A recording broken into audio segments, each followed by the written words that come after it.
film sucks. Indie film sucks.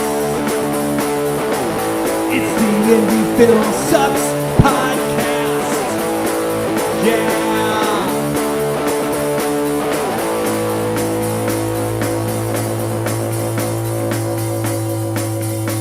Coming at you from the mean streets of St. Louis, from a basement on South Broadway, the Indie Film Sucks podcast. Because indie film is better with your friends. And better with Brock. Better with Brock. Nice, buddy. Welcome back. Glad to be back, guys. Yeah. Long assignment, huh? Been a minute. I missed out on a few things, which I wish I didn't, but sometimes you have other things you have to do, which is important too. Like, I really wanted to go to Hysteria Fest. Yeah. Because I heard you guys talk about that on the podcast not too long ago. I was like, man, that sounded like it was a great time. It was a great time. Great time, great showing. That's one of my favorite things about making independent films is getting to know other people and watching their stuff and networking. I really enjoy that aspect of that's part of the non-suck for me. I really like that stuff. But that weekend I was in Nashville, actually. It was my middle son's 21st birthday. Oh, nice. Yeah, so it's kind of nuts. So it was my oldest son, who's 26, Braden, my middle son, Landon, who just turned 21 that weekend, and 8 of his buddies, and they asked me to go. So I was like, all right. So we got the timeshare thing going, and we tore up Nashville, or tore us up. We survived it, but...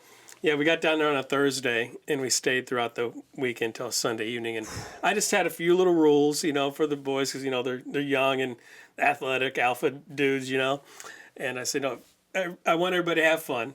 Don't tear up the condo, because we're paying for it. And don't start any fights, man, because I know you guys are young and ambitious and everything. Somebody messes with one of you guys, you take care of it, for sure. But, don't start any shit. Well, lo and behold, the very first bar we get to later that night, I'm the only fucker who almost gets in a fight. Oh, man. There's not a shortage of assholes anywhere. But it was just something silly. So we were walking across the street from one bar to the next, right? And Nashville's cool. If you haven't been there, it's really cool. Even if you don't like country, there's all kinds of other music playing there at the same time. So you'll find whatever you're looking for. Anyway, we're going from one bar to the next. We're waiting to walk the crosswalk. And this is about midnight, I guess it was. This guy's just kind of drunk, burling through the crowd, hitting people as he's walking by. And I'm the last one in my group. I'm watching my guys. And he comes and shoulder checks me, but I knew he was coming, so I pushed him back. And he almost stumbled over. And he's like, hey, man, what the, all that, drunk guy syndrome. And I just stood there. I was like, man, if you're going to do something, do it. And I was looking around, shit. None of my backups by me, but Keep walking. I'll take care of it myself if I got to. But luckily, the drunk guy's buddy grabbed his shoulder and took off. And I'm glad my boys didn't see that, actually, because it would have been not good for this guy. Having a whole group of dudes just tear this dude up for messing with the old guy. But, oh well, the rest of the week was good. We stayed up till 5 a.m, Thursday, Friday, Saturday. I probably won't do that ever again. It's a young man's game. It is, but, we had a good time. It was a great time. But I had to miss some cool shit. Man, while we're here working on Indie Film Sucks, Brock is out partying. 8 hours a day, at least 8 days a week, putting these things together for Brock. I know. I mean, Miss Cleveland, that was another good festival. Yeah. That was another good one. Well, I was actually working. Yeah. No, I get you. Hey, before we go any further, Brock, this is the Indie Film Sucks podcast, where we like to talk about the highs, the lows, the in-betweens of true independent filmmaking. That's right, on the Indie Film Sucks podcast. So that's what we're here for. That's right. Not talking about parties? No, I'm Mackie. This is Greg, and Brock just got done with a great story about his party days while he was on assignment. Party days? It was like a few weeks ago. Oh, I'm sorry. It reminded him of his party days. Yeah, good time. Yeah, no. Anything else while you're out? Oh, just lots of work and coaching baseball and life, gets in the way of the other shit, like what we're doing now. Yeah. It's like everybody talks about, the time restraints everybody has is a struggle to do anything other than work and family things. But we find a way to do it, and I enjoy doing it. We all do, and hopefully people listening don't hate us yet. No, they don't hate us. Hey, look at these new things we got here on the table here, boys. Talking about me being on vacation. That's You what just I was got back saying. from I just got real back from vacation. an Alaskan cruise, not paid for by Indie Film Sucks or by 88mm or by any film we've ever done. All true. Self-funded. Yeah, and look what Mackie made for everybody. Yeah, so says Indie Film Sucks podcast. Got our names on the back, high quality drink holders here for us. So I if bet you were drunk as fuck. when he No, it making was these one cool- night. It was adult craft night in the, You have in to the, be in the drunk when late you're hour doing bar. yeah. And they passed these things out with some markers, and people went to town. I kind of just made these little things so we can have them on the table. I'm surprised you spelled IFS right. Yeah, that pretty was the good. tough one. It was, and I had to get it all right with the colors. It was a lot of work there. Well, thanks. I appreciate you. No, thinking of absolutely. And if any of our listeners out there want one of those, all you have to do is us. Go on a cruise and all you have to do is Make your own. send us a message. now you made me thirsty. So And let us know you're listening, and I'll try to come up with something. I can't say we can send it to you, but if you, Then what are you even saying? I'll that make for? one for them on the air, just to say thank you or whatever. So anyway, just trying a little thing to see who's out there listening. Well, I'm sure they appreciate that too. yeah. Well, cheers to that. Welcome back. Yeah, absolutely. Thanks. Thanks, miss you guys. Thanks for keeping it floating. Glad that you're back. Last time I was on vacation, Yes, Chris. unless you count going to Cleveland, was 2015 with my ex-wife. We went to France. Wow. Yeah. Yeah. And that'd been the first time in about 10 years prior to that. So Did you get to see the World War II stuff? I did. Okay, good. I did. At least you got to do what you wanted to do while you were there. So it's only been 9 years. Maybe in another 9 years I'll get to take another vacation. Well, you can take them. You just choose not to. I don't have any money. Oh, well. Because I'm an independent filmmaker. So That's right. So let's get into that. When's the last time we updated this fine audience on Red Night at Skye's? Been a minute. been a while. Yeah, it's been a minute. Let's catch them up. Yeah, I think we should. So this one is called Decisions is what I titled this one. I think in independent filmmaking, you're always faced with decisions, right? What Yeah. kind of film do I make? a lot of them bad. Do I jump or do I not jump? A lot of them are driven by Off the building. constraints and goalposts, right? How much money do I have? Can I put this thing in there or not? How many days can I shoot? Who's available? Who's not? We generally, as an independent filmmaker, don't call the shots. We're kind of driven by other people's schedules. Well, it's yes and no, right? Because here's the thing. The great thing about being an independent filmmaker with no money is there is nobody else calling the shots but you, right? There is not an executive producer. There's not a Yes. studio saying you have to do this, you can't do that. You can do whatever you want, and if you embrace that, you have an incredible amount of freedom. The shitty thing is you have no money, so it's tougher to do things without any money. So The creative yes, side is 100%. Yes, you can do what you want when you want, but once you start involving other people, you're bound by their schedules, their pay, whatever their pay is, right? Talking about Sure. money. So yes, I would give both of us that. Yes, you can do whatever you want whenever you want to do it. You can involve people, not involve people. You can change everything up, right? But one of the decisions that we have to make as independent filmmakers is when do you give it away? When do you sign with somebody, and what are you going to do with it, right? Yeah, or even do you sign with somebody? Or do you sign somebody, right? All those kind of decisions once it's in the can and you think you have a complete movie. So we've kicked around on here in our meetings is what are we going to do at Red Night? And we've always said we're not in a hurry.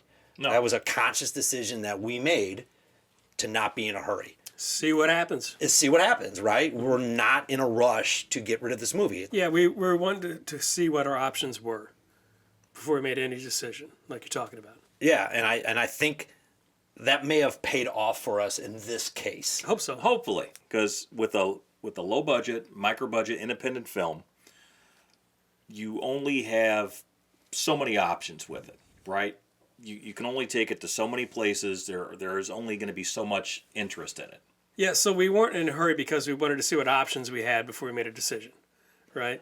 So hopefully, it actually is going to benefit us for waiting as long as we have, because we do have decisions to make, right? And some of them are, not to go with the distributor or to possibly go with something new that came up not too long ago. If Yeah, that's so- what you want to get into. So I'll walk everybody through kind of where we were last year, I guess. We'd finished the movie. Yep. We had sent it out to some contact distributors that we had. Some people were helping us put it in and get it in some people's hands. And we sent it out to a slew of distributors, thinking it doesn't hurt for them to look at it. We can look at the contracts that we receive and we can make decisions based off the knowledge we have, right? That was our distribution side of things. And we talked about the pros and cons of distribution and all that stuff and where they stand in the world and who are the top tier ones and all that, right? We're not going to rehash that, but that was one option. The other one was self-distribution. Yes. Right? Where we go to Film Hub or an aggregator or somebody like that, and we take our chances knowing whether it's distribution or aggregator that we're always going to have to market this thing ourselves. So the third thing was sales agent.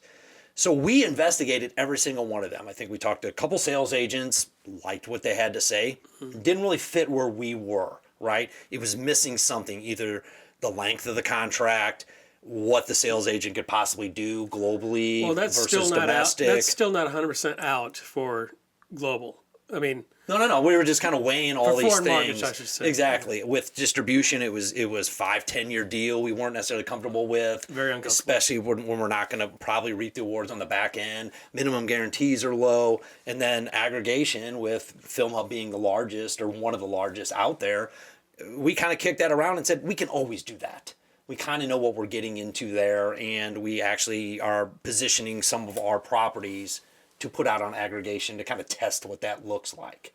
So we really dove into every single one of those options, I thought, pretty thoroughly, and looked at things, and actually I wasn't really excited about any of them. And I was kind of wondering, what the hell are we going to do? And go ahead. Yeah, so most of what we've seen as far as distributors were looking, the contracts looked very, very similar. Most of them did. Mm-hmm. One of them was, even worse than the other ones are wanting us to pay up front, which we're not a big fan of doing that. So, but we did do some more digging. When we was in Chicago, we ran into someone. Yep. A distributor who I had actually been following for a little while, and we was on our way out the door, right? And we didn't have a whole lot of time because we needed to get back home. He spoke with us and CJ, who ran the Chicago Film Festival there. And like I said, I knew his name. I'd never met him before, and I've tracked him for a little bit. We didn't have a whole lot of time, so we kind of said hello and walked away. But he reached back out to us, and I realized he is going to be in Cleveland. And unfortunately, I couldn't go to Cleveland, but I'll let you guys know. And you guys met up with this guy. So if you guys want to go from there. No, if you go back and listen to our Chicago one, we talk a lot about what.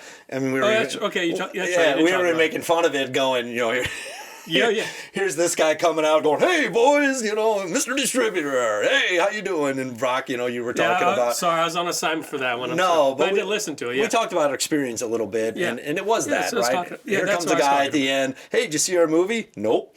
Plan on seeing our movie? No, I got to get out of here myself, boys. And it was kind of like, okay, typical what I expected, kind of in that ambulance chaser in that situation. Yeah. And it's just kind of our perception. We make fun of it and we heighten it a little bit and we poke fun at it, but it's kind of our perception and going, that guy nailed it, right? Nice dude. Sure. He's doing his job, but we perceived it as somebody going, okay, ambulance chaser, right? Hey, I'm at a film festival. Haven't seen your movie, but let's go. We made fun of it kind of a little bit. Oh, yeah, I did. In that one. And then found out he was going to be in Cleveland. Reached out and said, hey, guys going to Cleveland? Mm-hmm. Yes, we are. Okay. So Greg and I talked about this in our Cleveland experience, going, we're just going to kind of sneak into his panel. Mm-hmm. Exactly. And just kind of, we're going to come with some hard questions. And we did. And we didn't even have to really think about, even ask him the hard questions because it came in so honest. I thought he said a lot of the right things. I thought so. Without even having us in the, knowing we were in the room. But we kind of talked about that a little bit. Go ahead. Yeah, and then so I guess after that experience, and you guys spoke with him a little bit more in depth afterwards, Chris, Greg, and I actually had a phone conversation with him, which I think went pretty decent. Sure. And what did you take away from that conversation, Greg? I mean, he seemed like an honest guy, as far as that goes. He wasn't spitting any bullshit, wasn't pulling any punches, wasn't blowing sunshine up our ass, because I have had that, man. Mm-hmm. I have had people tell me that my first feature film they thought was better than Pulp Fiction. And even then I knew that's not true, right? Because a lot of distributors will promise you the moon, and they're not even going to give you a hunk of cheese, right? So he basically said, you know, a lot of things that we already understand, a lot of things we already believe, and you know, we agreed with a lot of what he was saying, pretty much everything he was saying. You know, the term length, the P&A cap, all that stuff we've talked about a lot was all in line with everything that we had discussed. And one of the big takeaways, and this just confirmed what I was already thinking, is he made a suggestion, why don't you think about trimming the film up a little bit? And I had already thought that because we have watched this in front of an audience, I don't know, 24 times, a lot of times at this point, because we had our original screening, we've done festivals, we did a theatrical run, so we've seen it a lot with other people. And I have noticed, like, man, I think for this type of film, the first act is a little slow to get into what people who watch movies like this want to see, which is the action. So he suggested, you know, why don't you try cutting down some of the first act and get into the action a little faster? And I was already thinking that anyways. So I said, yeah, we'll consider that. And then I did a rough cut where I chopped out some scenes that I felt we could live without. And I sent it to our editor, and he's like, yeah, I'm going to get on it. And he's in the process of doing a different cut, a faster cut of the film. And I think that's important that you kind of finalize that portion of it. We can get into that a little bit more, but that leads me to my point about decisions. Everywhere along that ride for the last year and a half, we've had to make these decisions, and some of them painstaking. Going, if we don't do this, are we going to get another shot? Well, it's not right. Why should you do it? Right? That's what we kept saying to ourselves. It's not right. It does no good for the film company, the investors first and foremost, or our future filmmaking career. Possibly the audience. Right. For us to do this because it's bad. It's not a decision that we wanted to make. We could always fall back on an aggregator, right? So we kind of put things in order, and we worked our plan. Our plan is try distribution, look at the sales agents. We can always go to aggregation. Meanwhile, let's hit the festival circuit. Yes. Right? All conscious decisions that we made, and I think that perseverance and how we kind of laid that out, we were in the right place at the right time because of what we did. And I'm not saying we're finished with that, right? We still got 1,000 other decisions to make. But here we're thinking about tough decisions on marketing, self-distribution. Are we going to pick a distributor? Man, what about a sales agent? What about this? And then all of a sudden a guy comes along that kind of fits our mold, that we're entertaining right now, right? We're doing the dance. Yeah. That, man, we're thinking about different decisions. And as a producer, Brock, actor in this movie, Grega, writer, director, some hard decisions when somebody comes back, even though you're thinking about it. We had another professional say the same thing. Hey, man, you kind of need to shorten the intro to this because it doesn't get into it enough. Talk about like that. I mean, I know what you go talk about that. Because they're looking at it as for marketability standpoint, like we need to be. And I think they're probably right. You know, it is hard to cut stuff from a film you already really enjoy.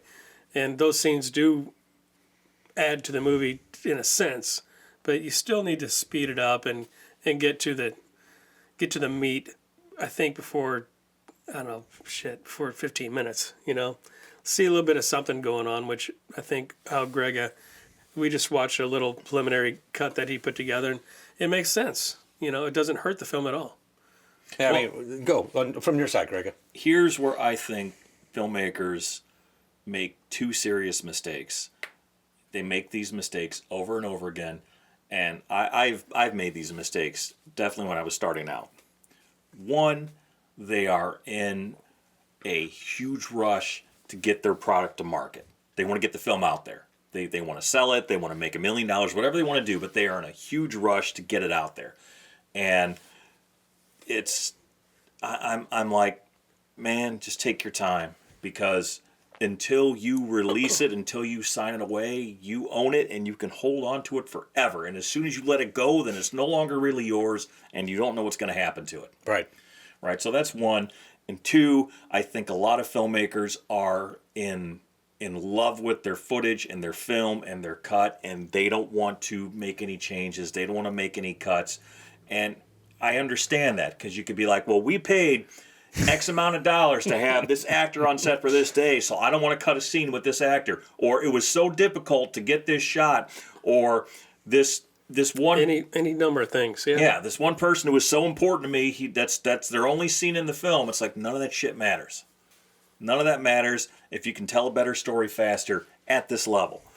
Yeah, and also something we spoke about during that conversation, Chris, was he's like, you need to make sure that your runtime is this time to this time, because when you have the advertising during the AVOD's part of this, you have to have so many minutes to fit so many commercial breaks or breaks in it anyway.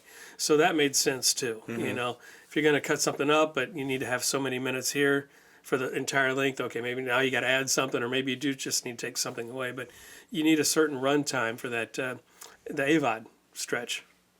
And it's all a huge pain in the ass, really, when you're working at a certain level. And there's some people who would tell me, you're wrong, I'm just doing this for art, and it's going to be the length it's going to be, and I want to make a 3-hour epic. And that's cool, man. You can do that, and there's nothing wrong with that.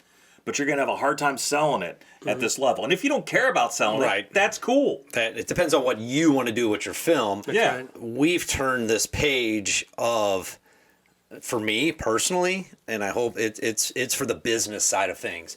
We have the film.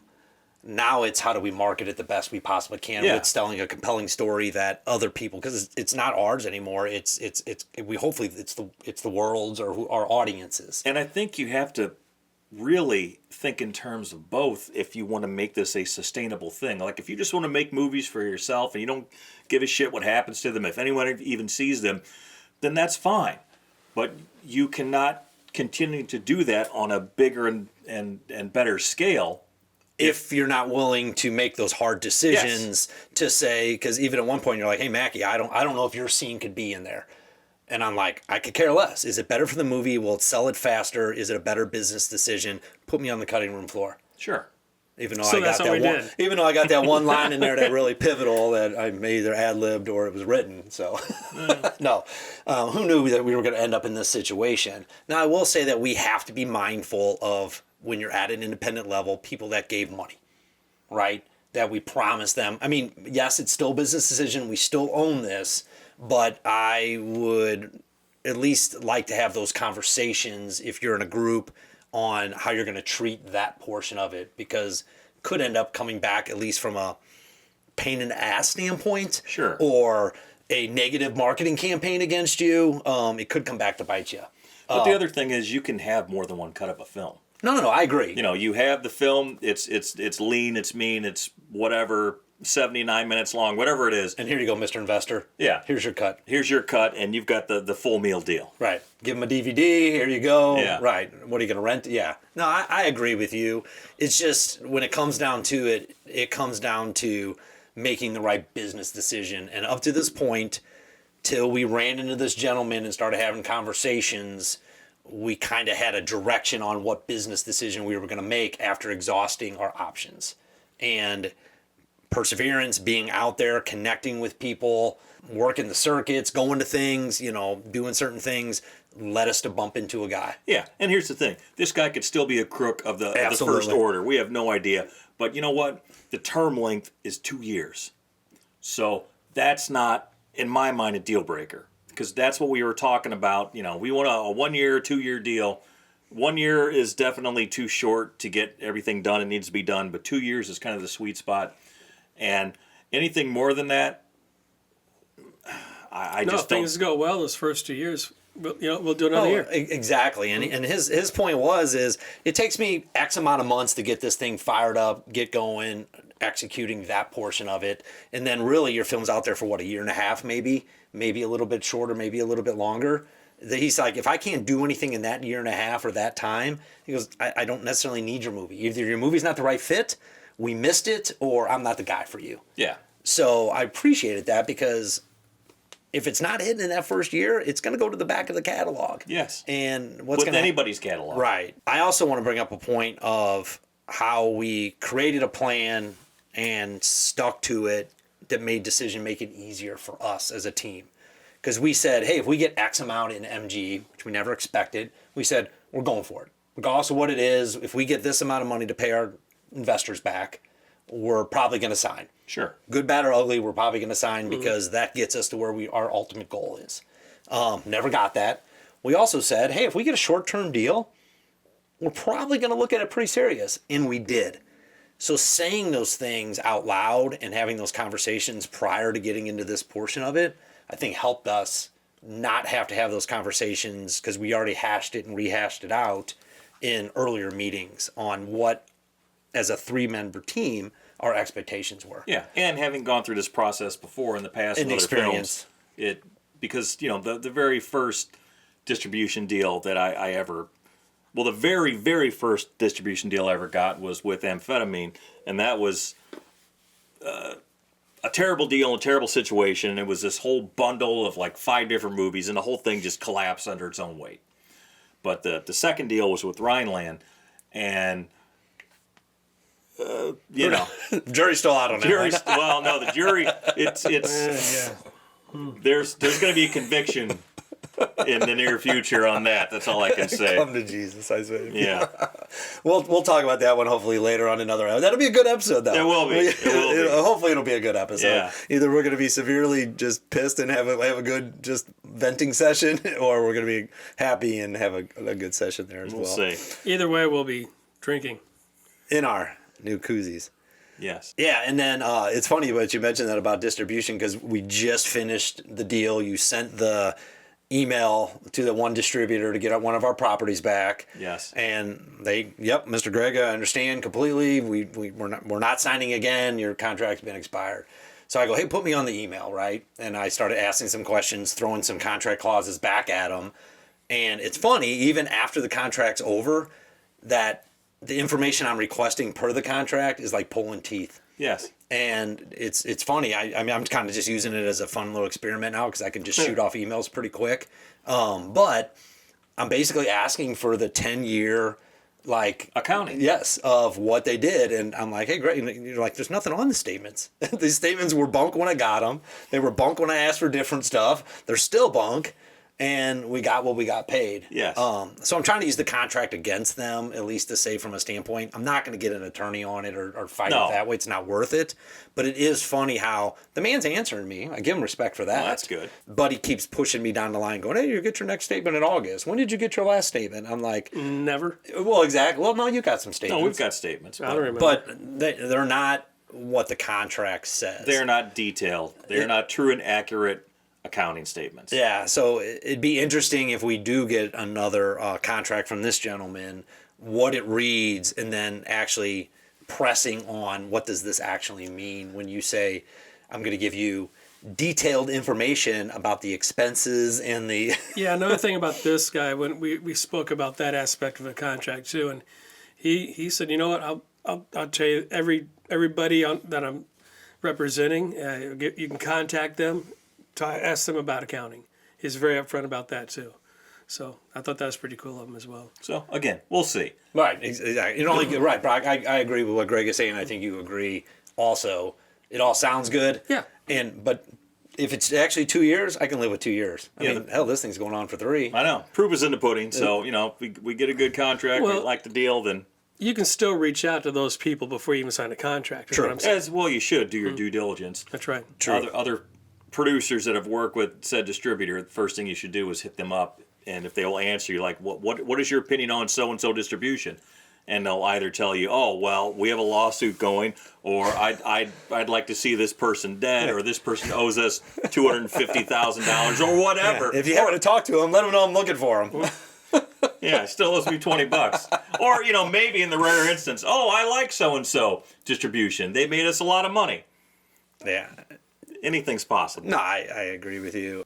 I just think we've made some good decisions based off of past experience and really thinking smart about what we wanted to do with this picture. So I hope people listening, if you got a picture and you're looking at it and you're trying to sign with somebody because it's the first deal that comes along, it's unless it has to be out by Christmas or it has a date on it and it'll expire by the time it gets to that date or something. It doesn't. Exactly. It doesn't. You have options. You have choices. If it's 10 years, don't take it. If they want you to pay money up front, don't take it. Hell, if it's 5 years, don't take it. Right. Just look for a 2-year deal if you can. If you can find a 2-year deal, anyone can live with almost anything for 2 years. Right, because if your movie's that good or that big of a property, you're going to have multiple offers. You're going to be in the driver's seat, I think. But even after that, I didn't realize some of the difficult decisions we would have to make recutting the movie. You know, Brock, you were talking about recutting the trailer. What's that all about? Yeah, well, recutting the trailer is we reached out to a sales agent, and just from the trailer, he's like, "Hey, I like what you got going on, but man, it's just you got to cut that shit." That's basically what he said in the email. It's too slow, too dragging. Trailers need to be X, Y, and Z. You need to hit this, this, and this, and you're hitting it. Just it's taking way too long, and you're not getting to the meat and potatoes. Same problem with the film. No, and again, I think the cut of both the trailer and the film are good, but they could be better. So we're gonna make it better. Yep. Right, and then going out and putting ourselves out there allowed us to get some of this unpaid advice. And you take it with a grain of salt, but without doing that, Brock, without you reaching out to your gentleman, us running into this person and really being not vulnerable, because to me it's a piece of property. I know we put our blood, sweat, and tears in it, but it's not my life story where it's like it has to be this, or you know, the art project that I've been saving up millions of dollars that it has to be done. It's a decent action horror movie, right? That yes, you love it, but you know, let's cut it up and make it sell. At the end of the day, let's sell that son of a bitch. Exactly. So I just thought that was an interesting thing, even with the trailer, Brock, when you brought that to the table and you're like, hey, I think we need to take this guy's advice and kind of cut this up. The other thing Jerome was saying, I won't say his name. And the other thing this distributor that we're working with was saying was, you know, it comes down to certain things, and I thought he had a really good mindset on how people search for movies, right? And I know we talked about this a little bit coming out of Cleveland, but Sure, the thumbnail, the poster, all that stuff. right, and I don't think those are decisions, staying on the theme, that people think about when they're doing their key, at this level, when they're doing their key art, putting their trailers together, all that that's a bigger psychological decision that you have to make, because he was saying he was even suggesting people change titles Well, sure. in order that to happens do all that. the time, especially in different markets. Okay. No, well, I mean, it just does. In different markets, they use different posters, different names, everything. Yeah, in different markets, but I never thought about how the psychological thing about how when I'm looking for a movie on Netflix or any of these signs, I'm just flipping through going, oh, there's boobs, there's something that grabbed my attention, there's an exploding car. That's how people make decisions on how they're going to watch Sure, movies. you're looking at a thumbnail and you have, I don't know, about a second. I never thought about that. What else you got? I know what I got. What do you got, Greg? I got what I always got. Zero bank account. That's what I always hear from you. Couple half-written scripts. Negative bank account. And half-written scripture. Yes. and More that too. ideas than we do money. More ideas than money. That and, of course, the highs, Oh yeah. the lows, and the in-betweens of true independent filmmaking on the Indie Film Sucks podcast, brought to you by 88mm Productions. It's, you can find it if you really want to. Yeah, check us out. Check us out on YouTube. Subscribe if you like it. Cool. Yeah. Glad to be back, guys. Missed you. Have a good one. Good night. Indie film sucks. Indie film sucks. It's the Indie Film Sucks podcast. Yeah.